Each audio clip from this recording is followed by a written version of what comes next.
বড় বোন হলো মায়ের মতো, দ্বিতীয় মা বলা যায় সেটা। একটা বোন থাকা, বড় অথবা ছোট যেটাই হোক না কেন, যার বোন নেই সেই বুঝে যে বোন না থাকার কি মর্ম, আর যার আছে সে তো মজা লুটবে আমার মতো আর কি। তো বড় বোনের বাড়িতে গিয়েছিলাম। বোনের বাড়িতে গিয়ে তারপর অনেক ধরনের খাবার দাবার খেয়েছি, যা বোন আমাকে এবং আমার ছোট বোনকে রান্না করে খাইয়েছে। তার মধ্যে এইটা ছিল অনেক বেশি সেরা, সেটা হচ্ছে ভর্তা খিচুড়ি। আর ভর্তা হচ্ছে আমার অনেক বেশি পছন্দের খাবার। আর এখানে ছিল হচ্ছে প্রথমে ধনিয়া পাতার ভর্তা বাটা হয়েছে, তারপর হচ্ছে যে মরিচ ভর্তা। এই মরিচ বাটা ভর্তাটা আমার এত পছন্দ, মানে একদম ভাজা টাজা কিছুই না, রসুন, শুকনো মরিচ আর হালকা পেঁয়াজ দিয়ে এটা বাটতে হয়। মিক্সারও করা যায়, ব্লেন্ডও করা যায়, কিন্তু ব্লেন্ড করার থেকে বাটা ভর্তাটা অনেক বেশি মজা। আর এইটা বাটতে গেলে ভাই হাতে এত প্রচুর জ্বালা করে যে বলার মতো না। যারা ভর্তা করতে পারে তারা তো করে, আর যাদের হাতে জ্বালা করে তারা চাইলে গ্লাভস পরে নিতেই পারে। আর বাটতেছে কিন্তু আমার বড় বোন, এই যে দেখেন কিভাবে যে বাটতেছে ভাই, প্রো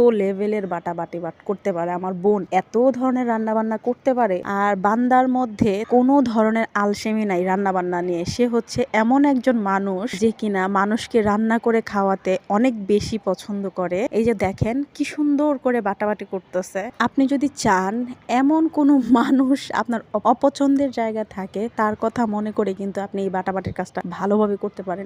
এটা আবার কেউ সিরিয়াস ভাবে নিয়েন না, মজা করলাম আমি জাস্ট। কারোর জন্য এত ঘৃণা রাখা উচিত না, এটা আল্লাহ পাক বলেছেন যে ঘৃণা না রাখাই উচিত। কিন্তু আমি না ভুলতে পারি না কে আমার সাথে কি করলো, কতটা করলো। আর কিছু কিছু সময় আছে যেই সময়গুলোতে আমার সাথে যারা খারাপ ব্যবহার করেছে তাদের কথা আমি কখনোই ভুলবো না। যাই হোক, তারপর হচ্ছে যে চাপা শুটকির ভর্তা, এটা কিন্তু সিদ্ধ দেয়া হয়েছে। চাপা শুটকি লাউ পাতার মধ্যে ভরে তারপর এটাকে সিদ্ধ দিছে। কাঁচা মরিচ সাথে ছিল, রসুন, শুকনা মরিচ, একটু পেঁয়াজ, এগুলাকে হচ্ছে একদম অল্প পরিমাণে পানি দিয়ে একদম টানা টানা লাগা লাগা করে সিদ্ধ দিতে হবে। এই যে আমার বড় বোনের হাত হচ্ছে কাটা দেখাচ্ছিল, এই কাটা হাত নিয়ে সে হচ্ছে ভর্তাতেছিল। পাটায় বেটে ভর্তা বানানো কিন্তু অনেক কষ্টের কাজ, যারা করে তারা জানে। এই যুগে এসে পাটায় বেটে ভর্তা কিন্তু খুব কম মানুষই করে। তো এই যে ভর্তা বানানো শেষ, আর ভর্তাগুলো এত মজা হইছে ভাই, আপনারাও কিন্তু এগুলো ট্রাই করতে পারেন। এইভাবে কে কে ভর্তা বানায় খান বলবেন কিন্তু, আর কমেন্ট করবেন কিন্তু। আর কার কার এই ভর্তা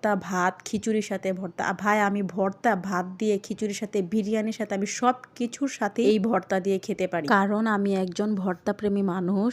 আপনারা কে কে আছেন যারা এরকম আমার মতো ভর্তা প্রেমী? খিচুড়িটাও একদম পারফেক্ট হয়েছিল, সবজি খিচুড়ি অনেক বেশি মজা হয়েছিল। খিচুড়িটা একদম মাখো মাখো খিচুড়ি হয়েছিল। তো ভালো থাকবেন আপনারা, আল্লাহ হাফেজ।